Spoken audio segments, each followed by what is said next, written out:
ಮಧು, Trishul phone ಮಾಡ್ತಿದ್ದಾನೆ. ಮಾತಾಡಿ ಅಮ್ಮವ್ರೆ, ಅವನಿಂದ ನಮ್ಗೆ ಎಷ್ಟು ನೋವಾಗಿದೆ ಅನ್ನೋದು ಅವನಿಗೆ ಗೊತ್ತಾಗ್ಲಿ.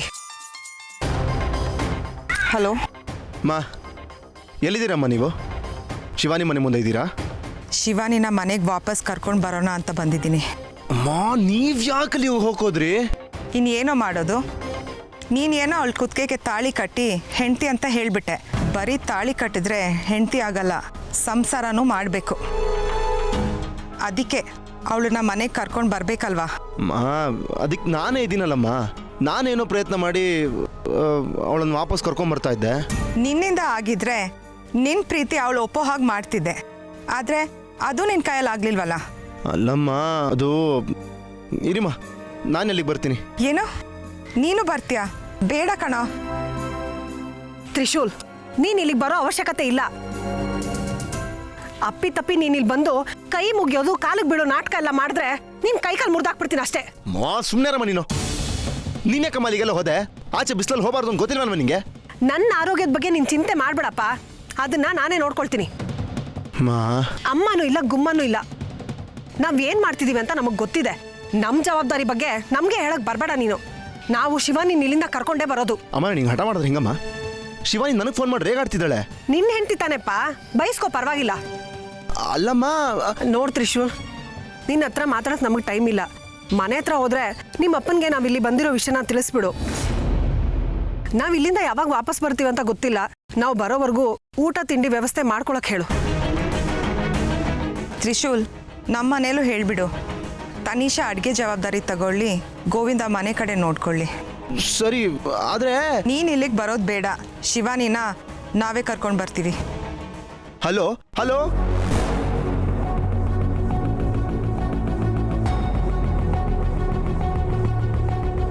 ಇವರಿಬ್ರು ನನ್ನ ಮಾತೇ ಕೇಳ್ತಲ್ವಲ್ಲ.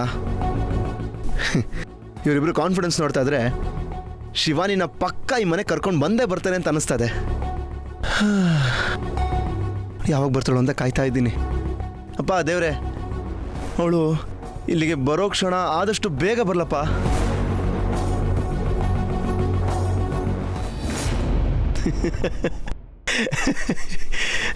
ಹಲೋ, ಯಾಕೆ ಒಬ್ಬೊಬ್ಬನೇ ನಗಾಡ್ತಿದ್ಯಾ? ಓಹೋ, ಮೋಸ್ಟ್ಲಿ ನಿಂಗೆ ಆಗಿರೋ ಟೆನ್ಷನ್ಗೆ ಮೆಂಟ್ಲಾಗಿದ್ಯಾ ಅನ್ಸುತ್ತೆ. ನಾನು ಮೆಂಟ್ಲಾಗಿಲ್ಲ. ವಿಷಯ ಏನು ಅಂತ ಗೊತ್ತಾದರೆ ಪ್ರಾಬಬ್ಲಿ ನೀನು ಮೆಂಟ್ಲಾಗ್ಬೋದು ಅನ್ಸತ್ತೆ. ಅಂದರೆ ಬ್ರೋ, ನನ್ನ ಲೈಫಲ್ಲಿ ಎಲ್ಲ ಸರಿ ಹೋಗ್ತದೆ. ಇನ್ನು ನಾನು ಟೆನ್ಷನ್ ಮಾಡ್ಕೊಳ್ಳೋದ್ರಲ್ಲಿ ಅಗತ್ಯನೇ ಇಲ್ಲ. ನಿನ್ನ ಜೊತೆ ಮನೆಯವ್ರು ಎಲ್ಲರೂ ಇದ್ದಾರೆ, ನನ್ನ ಜೊತೆ ಯಾರೂ ಇಲ್ಲ ಅಂತ ಅಲ್ವಾ? ಆ್ಯಕ್ಚುಲಿ ಅದು ಸುಳ್ಳು ಬ್ರೋ. ನನ್ನ ಜೊತೆನೂ ಜನ ಇದ್ದಾರೆ. ನಿನ್ನ ಜೊತೆನಾ?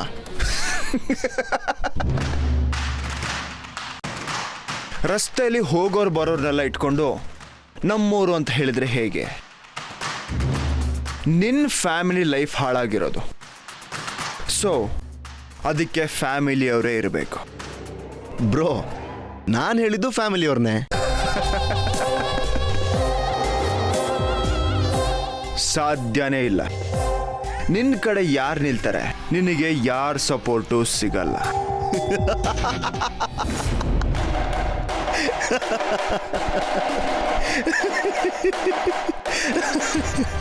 ಬ್ರೋ, ಅದು ನಿನ್ನ ಭ್ರಮೆ. ಬ್ರೋ, ನೀನು ನನ್ನ ಹತ್ರ ಇರೋ ಆಸ್ತಿ ತಗೋಬೋದು, ಐಶ್ವರ್ಯ ತಗೋಬೋದು, ಆದರೆ ನನ್ನ ಹತ್ರ ಅದಕ್ಕಿಂತ ತೂಕವಾಗಿರೋದಿದೆ. ಪ್ರೀತಿ ಸಿಕ್ಕಿದ ತಕ್ಷಣ ನಿನ್ನ ಲೈಫ್ ಸರಿ ಹೋಗ್ಬೇಕಲ್ಲ. ಬ್ರೋ, ನಿನಗೆ ಪೂರ್ತಿ ಮ್ಯಾಟ್ರೇ ಗೊತ್ತಿಲ್ಲ. ಅಕಸ್ಮಾತ್ ಪೂರ್ತಿ ಮ್ಯಾಟ್ರ್ ಏನಂತ ಗೊತ್ತಾಗೋದ್ರೆ ಶೇಕ್ ಆಗೋಗ್ಬಿಡ್ತೀಯ. ಏನು ಗೊತ್ತಾ, ನಾನು ಬೇಡ, ನನ್ನ ಪ್ರೀತಿ ಬೇಡ ಅಂತ ನನ್ನನ್ನೇ ಧಿಕ್ಕರಿಸಿ ಮನೆ ಬಿಟ್ಟು ಹೋಗಿರೋ ಶಿವಾನಿನ ಮನವೊಲಿಸಿ ಕರ್ಕೊಂಬರೋದಕ್ಕೆ ಯಾರು ಹೋಗಿದ್ದಾರೆ ಗೊತ್ತಾ?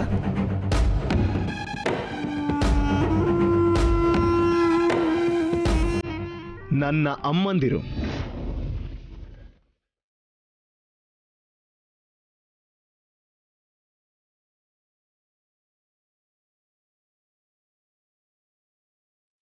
What you mean?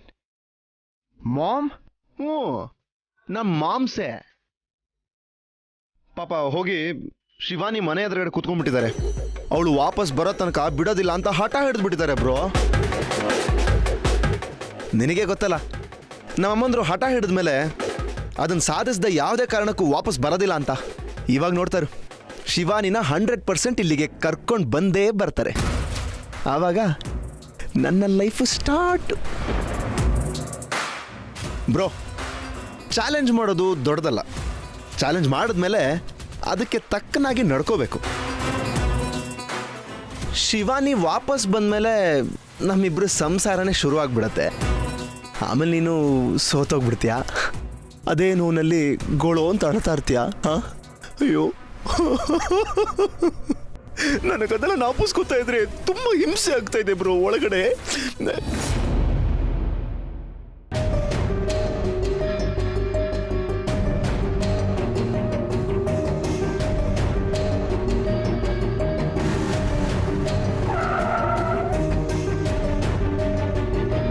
ಮಾಮ್, ಏನಾಗಿದೆ ನಿಮಗೆ? ಇಲ್ಲೇನು ಮಾಡ್ತಾ ಇದ್ದೀರಾ? ಇನ್ನೇನೋ ಮಾಡೋದು, ನಮ್ಮ ಮಗನ ಸಂಸಾರ ಸರಿ ಮಾಡಕ್ಕೆ ಬಂದಿದ್ದೀವಿ. ಮಾಮ್, ತಲೆ ಕೆಟ್ಟಿದೆ ನಿಮಗೆ. ಇಲ್ಲಿ ಬಂದು ನಿಂತಿದ್ದೀರಲ್ಲ, ನಿಮ್ಮ ಹೆಲ್ತ್ ಏನಾಗಬೇಡ. ಮೊದಲೇ ಪ್ರೆಗ್ನೆಂಟ್ ನೀವು. ಮೊದಲು ತ್ರಿಶೂಲ್ ಜೀವನ ಸರಿ ಹೋಗ್ಲಿ, ಆಮೇಲೆ ನಮ್ಮ ಆರೋಗ್ಯ. Stop it mom. ಚಿಕ್ಕ ಮಕ್ಕಳ ಥರ ಆಡಬೇಡಿ. ಯಾರಾದರೂ ಇನ್ನೊಬ್ರು ಮನೆ ಮುಂದೆ ಬಂದು ಹೀಗೆ ನಿಂತ್ಕೋತಾರ? ನಿಂತ್ಕೊಳ್ಳೋ ಪರಿಸ್ಥಿತಿ ಬಂದಿದೆಯಲ್ಲ ತ್ರಿವಿಕ್ರಮ್.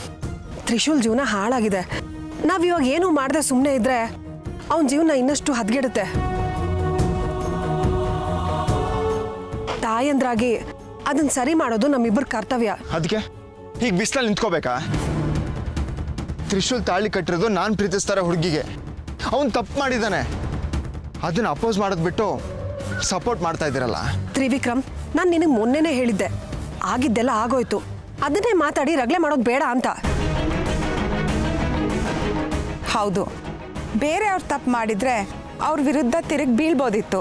ಆದರೆ ತಪ್ಪಾಗಿರೋದು ನಮ್ಮನೆ ಮಗನಿಂದ. ಅದಕ್ಕೆ ಅವ್ನು ಪಶ್ಚಾತ್ತಾಪ ಪಟ್ಟಿದ್ದಾನೆ. ತ್ರಿವಿಕ್ರಮ್ ತುಂಬ ಮಾತಾಡ್ತಾ ಇದ್ದಾರೆ. ಅವರಿಬ್ರು ಒಪ್ಸೋ ಪ್ರಯತ್ನ ಮಾಡ್ತಿದ್ದಾರೆ ಅನ್ಸುತ್ತೆ. ದೇವ್ರೆ, ಅವರಿಬ್ರು ತ್ರಿವಿಕ್ರಮ್ ಮಾತಿಗೆ ಒಪ್ಪಿ ಇಲ್ಲಿಂದ ಹೋಗೋ ಹಾಗೆ ಮಾಡಪ್ಪ. ಇದು ನಿಮಗೆ ಹುಚ್ಚಾಟ ಅನಿಸ್ತಾ ಇಲ್ವಾ? ನೀನು ಹುಚ್ಚಾಟ ಅಂತಾದರೂ ಅನ್ಕೋ, ಬೇರೆ ಏನು ಬೇಕಾದರೂ ಅನ್ಕೋ. ಅವನ ಜೀವನ ನಾವು ಸರಿ ಮಾಡಬಾರ್ದು ಅಂತ ನೀನು ತಡಿತಾ ಇದೆಯಲ್ವಾ? ಅದು ಹಾಗಲ್ಲ. ನಾನು ಯಾಕೆ ಹಾಗೆ ಹೇಳಿ ಮಾಮ್? ತುಂಬ ಬಿಸಿಲಿತ್ತಲ್ಲ, ಬಿಸಿಲಲ್ಲಿ ಹೀಗೆ ನಿಂತ್ಕೊಂಡು ಒದ್ದಾಡ್ತಿದ್ರಲ್ಲ ಅಂತ ನನ್ನ ಮನ್ಸಿಗೆ ನೋವಾಯಿತು ಮಾಮ್. ತ್ರಿವಿಕ್ರಮ್, ನೀನು ನಮ್ಮ ಬಗ್ಗೆ ಯೋಚನೆ ಮಾಡಬೇಡ, ಮನೆಗೆ ಹೋಗು. ಮಾಮ್ ಪ್ಲೀಸ್ ನನ್ನ ಜೊತೆಗೆ ಬನ್ನಿ. ತ್ರಿವಿಕ್ರಮ್, ಒತ್ತಾಯ ಮಾಡಬೇಡ. ಮಾಮ್, ತ್ರಿವಿಕ್ರಮ್, ಹೋಗು ಅನ್ನಲ್ಲ.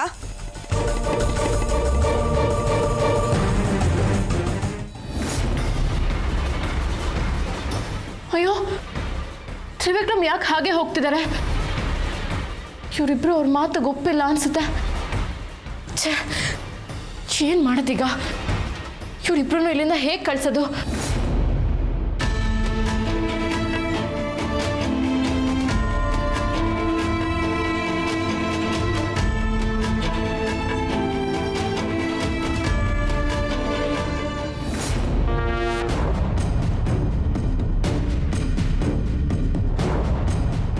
ಶಿವಾನಿ, ಯಾಕೆ ಹೀಗೆ ಓಡಾಡ್ತಾ ಇದೆಯಾ? ಏನಾದರೂ ಚಿಂತೆನಾ? ಅವರಿಬ್ರು ನೋಡ್ತಿದ್ರೆ ನನ್ನ ಹೊಟ್ಟೆ ಚುರುಕ್ ಅಂತಿದೆ. ಪಾಪ, ಉರಿ ಬಿಸಿಲಲ್ಲಿ ಹೇಗೆ ನಿಂತಿದ್ದಾರೆ ನೋಡಿ. ಬರಲ್ಲ ಅಂತ ಹಠ ಮಾಡಿದವ್ರು ಅವರೇ ಅಲ್ವಾ? ಇರ್ಬೋದು, ಆದರೆ ಪ್ರತಿಯೊಬ್ಬರಲ್ಲೂ ಮಾನವೀಯತೆ ಅನ್ನೋದು ಇರಬೇಕಲ್ವಾ? ಅವ್ರ ಪಾಪ ಗರ್ಭಿಣಿ, ಅವ್ರನ್ನ ಇಂಥ ಉರಿ ಬಿಸಿಲಲ್ಲಿ ನಿಲ್ಸೋದು ತಪ್ಪಾಗುತ್ತೆ. ಕರಿಯತ್ ಕರೆದಿದ್ಯಾ, ಬರಲ್ಲ ಅಂತ ಹಠ ಮಾಡ್ತಾ ಇರೋದು ಅವರು. ನೀನೇನು ಮಾಡೋಕ್ಕಾಗುತ್ತೆ? ಛೇ, ಆ ತ್ರಿಶೂಲ್ ಮಾಡಿರೋ ಕೆಲಸಕ್ಕೆ ಎಲ್ಲರೂ ನೋವು ಅನ್ಭವಿಸೋ ಹಾಗಾಯ್ತು. ಯಾರೋ ಮಾಡಿದ ತಪ್ಪಿಗೆ ಇವರಿಬ್ರು ನನ್ನ ಮನೆ ಮುಂದೆ ನಿಂತು ಶಿಕ್ಷೆ ಅನುಭವಿಸ್ತಾ ಇದ್ದಾರೆ ಅಂತ ನನಗನ್ನಿಸ್ತಾ ಇದೆ. ಶಿವಾನಿ, ಯಾಕೋ ನಿನ್ನ ಮನಸ್ಸು ಅವ್ರ ಕಡೆ ವಾಲ್ತಾ ಇರೋ ಹಾಗಿದೆ. ಯಾಕೆ ಅವ್ರ ಮಾತನ್ನ ಒಪ್ಕೊಂಡು ಅವ್ರ ಜೊತೆಗೆ ಹೋಗಬಾರ್ದು? ಇಲ್ಲ, ನಾನು ಹೋಗಲ್ಲ. ದೂರದಲ್ಲೇ ನಿಂತ್ಕೊಂಡು ಅಯ್ಯೋ ಅನ್ನೋ ಬದಲು ಒಂದು ಹೆಜ್ಜೆ ಪ್ರಯಾಣನೇ ಬೆಳೆಸ್ಬೋದಲ್ಲ?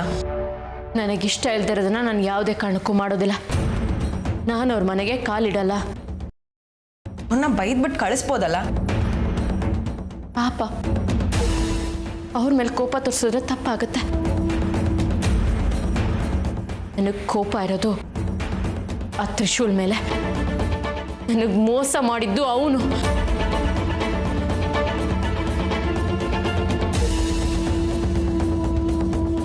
ಶಿವಾನಿ, ನಿನ್ನ ಮನಸ್ಸನ್ನ ಯಾಕೆ ಬದಲಾಯಿಸಬಾರ್ದು?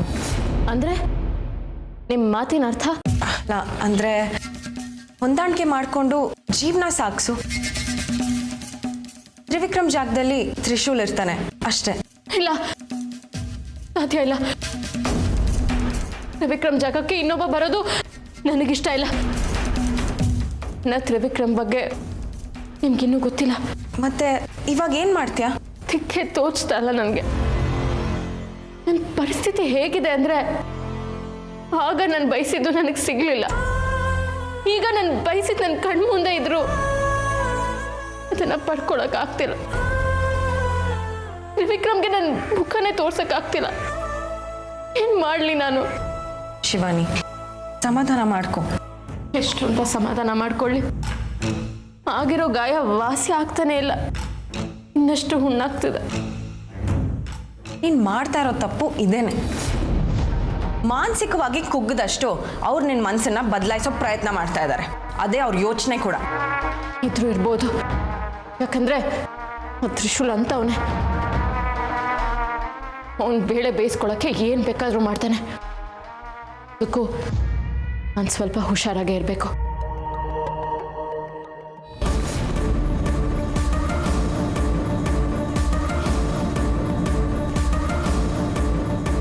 ತ್ರಿವಿಕ್ರಮ್, ನೀನು ಈ ಥರ ಕೋಪ ಮಾಡ್ಕೊಳ್ಳೋದ್ರಿಂದ ಯಾವ ಪ್ರಯೋಜನನೂ ಇಲ್ಲ. ಸ್ವಲ್ಪ ಸಂಯಮದಿಂದ ವರ್ತಿಸೋಕೆ ಪ್ರಯತ್ನ ಪಡು. ನನ್ನ ಜಾಗದಲ್ಲಿ ನೀನಿದ್ರೆ ಗೊತ್ತಾಗಿರೋದು ನನ್ನ ಟೆನ್ಷನ್ ಏನು ಅಂತ. ಆ ತ್ರಿಶೂಲ್ ಮನೆ ಕಾಲಿಟ್ಟಾಗಿಂದ ಎಲ್ಲ ಉಲ್ಟಾ ಹೊಡ್ತಿದೆ. ನಾ ಎಲ್ಲ ಕಾಲಿಡ್ತೀನೋ ಎಲ್ಲ ನನಗೆ ಉಲ್ಟಾ ಆಗ್ತಾ ಇದೆ. ನಾನು ಅನ್ಕೊಂಡಿದ್ದು ಯಾವುದೂ ಆಗ್ತಾ ಇಲ್ಲ. ಎಲ್ಲದಕ್ಕೂ ಸಮಯ ಹಿಡಿಯುತ್ತೆ. ಇಬ್ಬರ ಮಂದಿರು ಶಿವಾನಿ ಅವ್ರ ಮನೆ ಮುಂದೆ ಹೋಗಿ ನಿಂತಿದ್ದಾರೆ. ಅಟ್ಲೀಸ್ಟ್ ಮಾಮ್ ಆದ್ರೂ ಸಪೋರ್ಟ್ಗೆ ಇರ್ತಾರೆ ಅನ್ಕೊಂಡಿದ್ದೆ. ಅವ್ರ ಮೇಲೆ ಪ್ರೀತಿನ ಹೊರಟೋಯ್ತು ನನಗೆ. ತ್ರಿವಿಕ್ರಮ್, ಒಂದೇ ಸರಿ ಈ ಥರ ನಿರ್ಧಾರಕ್ಕೆ ಬರಬೇಡ. ಮಾಯಂಗನೆ ನಿಂಗೇನು ಗೊತ್ತಿಲ್ಲ. ಇಬ್ಬರ ಮಂದಿರು ಹಠಮಾರಿಗಳು. ಶಿವಾನಿ ಅವ್ರನ್ನ ಎಲ್ಲಿ ಕನ್ವಿನ್ಸ್ ಮಾಡ್ಬಿಡ್ತಾರೋ ಅಂತ ಒಳಗಡೆ ಭಯ ಆಗ್ತಾ ಇದೆ. ಸಾಧ್ಯನೇ ಇಲ್ಲ. ನಿನ್ನ ಜೊತೆಗೆ ನಾನಿದ್ದೀನಿ. ಶಿವಾನಿ ಮನಸ್ಸಲ್ಲಿರೋ ಪ್ರೀತಿನ ಎಚ್ಚರವಾಗಿಡೋ ಕೆಲಸ ನಾನು ಮಾಡ್ತೀನಿ. ಆ ಪ್ರೀತಿ ಎಲ್ಲಿವರೆಗೂ ಜಾಗೃತವಾಗಿರುತ್ತೋ ಅಲ್ಲಿವರೆಗೂ ಶಿವಾನಿ ನಿನ್ನ ಹತ್ರನೇ ಇರ್ತಾಳೆ. ಇಷ್ಟು ದಿನ ಅವ್ರ ಮನ್ಸಲ್ಲಿದ್ದ ಲವ್ವೇ ಬೇರೆ. ಈಗ ಅವ್ರ ಕುತ್ತಿಗೆಗೆ ತಾಳಿ ಬಿದ್ದಿದೆ. ಆ ತಾಳಿ ಅವ್ರ ಮನಸ್ಸನ್ನ ಹೇಗೆ ಬೇಕಾದ್ರೂ ಚೇಂಜ್ ಮಾಡ್ಬೋದು. ನಿನಗೆ ಶಿವಾನಿ ಬಗ್ಗೆ ಗೊತ್ತಿಲ್ಲ. ಅವಳು ಪ್ರೀತಿನ ನಂಬದಷ್ಟು ಜಗತ್ನಲ್ಲಿ ಯಾರನ್ನೂ ನಂಬಲ್ಲ.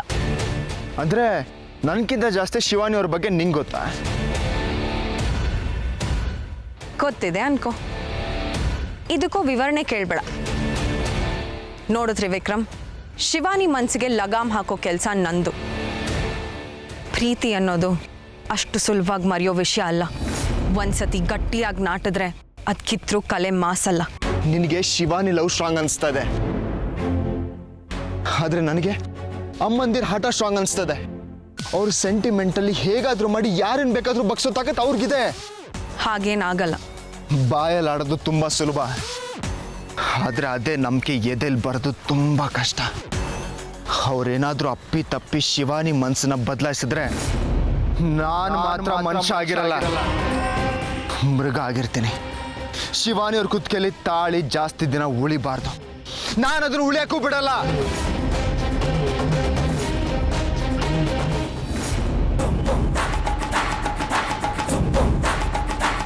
ಪರಮೇಶ್ವರ, ನನ್ನ ಜೀವನನ ಏನ್ ಮಾಡಕ್ ಹೊರಟಿದ್ಯಾ ನೀನು?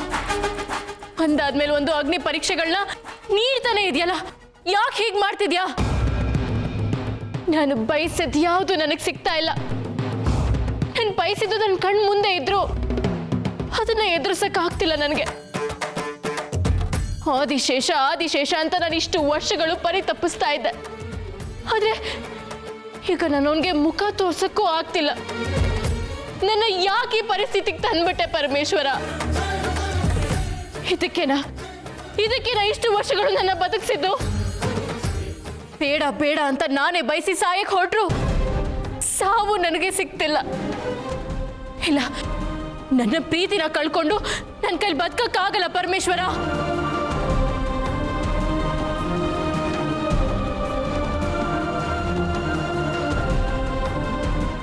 ನಾನು ಈ ಪರಿಸ್ಥಿತಿಗೆ ಬರೋದಕ್ಕೆ ನನ್ನ ಕುತ್ತಿಗೆಲಿರೋ ಈ ಮಾಂಗಲ್ಯನೇ ಕಾರಣ. ತ್ರಿಶೂಲ್ ಕಟ್ಟಿರೋ ಈ ಮಾಂಗಲ್ಯ ನನ್ನ ಕುತ್ತಿಗೆಲಿದ್ರೆ ತಾನೆ ನಾನು ಈ ಮನುಷ್ಯ ಬಂಧನದಲ್ಲಿ ಸಿಕ್ಕಾಕೊಳ್ಳೋದು. ನಾನು ಇಷ್ಟಪಡದೇ ಇರೋ ಈ ಮಾಂಗಲ್ಯ ನನಗೆ ಉರುಳಾಗಿ ಉಸಿರುಗಟ್ಟಿಸ್ತಾ ಇದೆ. ಇಲ್ಲ, ಈ ಮಾಂಗಲ್ಯ ಯಾವುದೇ ಕಾರಣಕ್ಕೂ ನನ್ನ ಕೊಳ್ಳಲ್ಲಿರಬಾರ್ದು. ನನಗೆ ಬೇಡ ಇದು.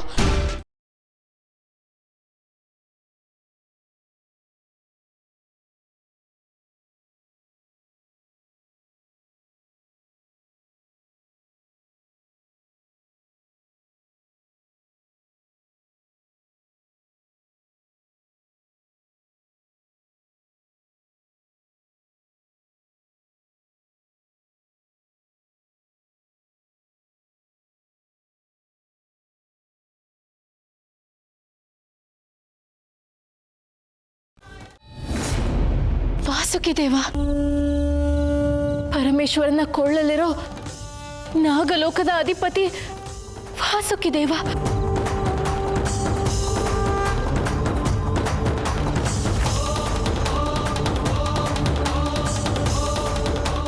ಯಾಕೆ ಬಂದೆ ನೀನು? ನನ್ನ ಕಣ್ಣೀರನ್ನ ನೋಡೋದಕ್ಕ? ನಾನು ಎಷ್ಟು ಸಂಕಟ ಪಡ್ತಾ ಇದ್ದೀನಿ ಅನ್ನೋದನ್ನ ನೋಡೋದಕ್ಕ? ಆ ಪರಮೇಶ್ವರನೇ ನಿನ್ನನ್ನು ಕಳಿಸಿದ್ದ? ಅವನಿಗಿನ್ನೂ ತೃಪ್ತಿ ಆಗಿಲ್ವಂತ? ನನಗಿನ್ನ ಏನೇನು ಸಂಕಷ್ಟಗಳನ್ನ ಕೊಡಬೇಕು ಅಂದ್ಕೊಂಡಿದ್ದಾನಂತೆ? ಹೇಳು ಹೇಳು ಹೇಳು ವಾಸುಕಿ ದೇವ. ಶಿವಾನಿ, ಜೀವನದಲ್ಲಿ ನೀನ್ ಏನ್ ಬಯಸ್ತೀಯೋ ಅದೇ ಆಗೋದಾದ್ರೆ ನಮ್ಮನ್ನೆಲ್ಲ ಕಾಯೋ ಭಗವಂತ ಅನ್ನೋನು ಯಾಕಿರ್ಬೇಕಿತ್ತು ಹೇಳು. ಪ್ರಪಂಚದಲ್ಲಿ ಪ್ರತಿಯೊಂದು ಜೀವರಾಶಿಗೂ ಭಗವಂತ ಹಣೆ ಬರಹ ಅನ್ನೋದನ್ನ ಬರೆದಿರ್ತಾನೆ. ಅದರ ಪ್ರಕಾರನೇ ಆಗೋದು. ಅಂದ್ರೆ ಸಾಮಾನ್ಯ ಮನುಷ್ಯರ ಜೊತೆ ನಮ್ಮನ್ನು ಹೋಲಿಸೋಕೆ ಹೇಗೆ ಸಾಧ್ಯ? ನಾವು ನಾಗಗಳು, ವಿಶೇಷ ಶಕ್ತಿಗಳನ್ನು ಹೊಂದಿರುವವರು. ನಮಗೂ ಅದೇ ಅನ್ವಯಿಸುತ್ತಾ?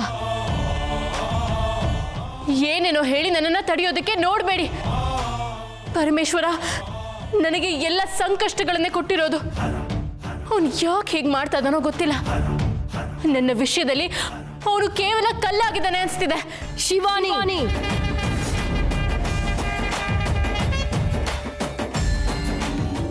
ನನ್ನ ದೇವನನ್ನು ದೂಷಿಸುವ ಮೊದಲು ನೀನು ನಿನ್ನ ಪ್ರೀತಿನ ಅರ್ಥ ಮಾಡ್ಕೋ. ನಿನ್ನ ಪ್ರೀತಿನ ತಿಳಿದುಕೋ. ನಿನ್ನ ವಿಚಾರದಲ್ಲಿ ಪರಮೇಶ್ವರ ಇಲ್ಲದಿದ್ರೆ ನಿನ್ನ ಬದುಕು ಅತಂತ್ರವಾಗಿರುತ್ತಿತ್ತು. ಪರಮೇಶ್ವರನ ಆಶೀರ್ವಾದದಿಂದಲೇ ನಿನ್ನ ಜೀವನ ಎರಡು ಉಳಿದಿರೋದು. ನಾನು ನಾಗವಂಶಕ್ಕೆ ಸೇರಿದವಳಾಗಿರಬಹುದು, ಆದರೆ ನಾನು ಈ ರುದ್ರನಾಥನ ಕೊರಳಿನಲ್ಲಿರೋಳು. ನನ್ನ ದೇವನ ಬಗ್ಗೆ ಮಾತನಾಡಿದರೆ ನಾನು ಸಹಿಸುವುದಿಲ್ಲ. ದುಡುಕಬೇಡ ಶಿವಾನಿ. ಒಮ್ಮೆ ನಿನ್ನಿಂದ ತಪ್ಪಾದರೆ ನೀನು ಎಲ್ಲವನ್ನು ಕಳೆದುಕೊಳ್ಳುತ್ತೀಯ. ಎಚ್ಚರವಿರಲಿ.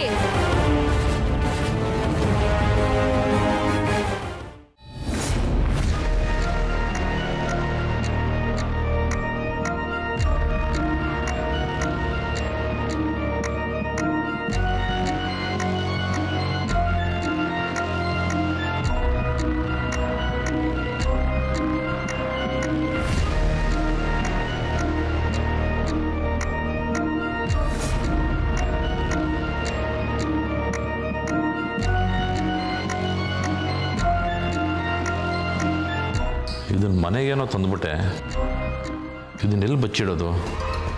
ಎಲ್ರಿಗೂ ಕಾಣೋಂಗಿಟ್ರೆ ಕೆಟ್ಟ ಕುತೂಹಲ ಬರುತ್ತೆ. ಇದನ್ನು ಯಾಕೆ ಮನೆಗೆ ತಂದಿದ್ದೀರಾ ಅಂತ ಅನುಮಾನ ಕೂಡ ಬರ್ಬೋದು. ಯಾರಾದರೂ ಮುಟ್ಕಿಟ್ಬಿಟ್ರೆ?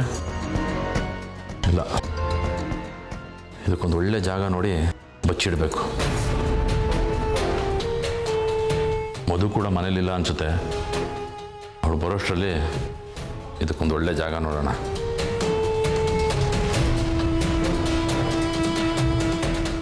ಮುಖ ತೊಳ್ಕೊಂಬಂದು ಇದಕ್ಕೊಂದು ಒಳ್ಳೆ ಜಾಗ ಮಾಡ್ತೀನಿ.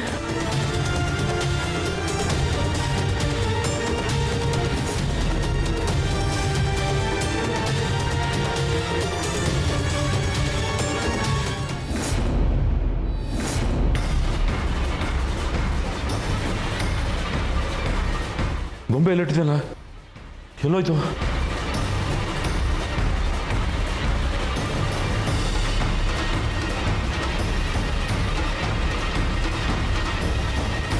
ಅಪ್ಪ ಏನು ಹುಡುಕ್ತಾ ಇದೆಯಾ?